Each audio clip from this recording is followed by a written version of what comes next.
Hello, my name is Jürgen. I'm working as master printing technician in Taipa.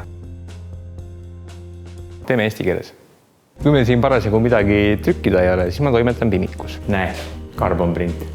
Aga muidu olen ma väikse printsi projektis nii laduja kui ka trükkal. Kogu raamatu teksti seest on ma linotüübil rida rea haaval. Ja masinast tulevad välja sellised tinaread. Ka vanasti ei olnud nii, et trükkalid pidid ka laduma. Aga meil siin tüpas pole keegi teine suutnud veel linotüüpi ära kodustada. Selline kõrgtrükis raamatu tegemine on mõnevõrra rohelisem minu meeles kui tänapäevane raamatu tootmine, kuna me taaskasutame nii tähemetalli kui ka vanu masinaid.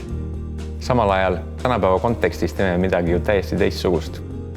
Toeta sinagi vanade trükitehnikate säilimist meie Indiegogo projekti kaudu.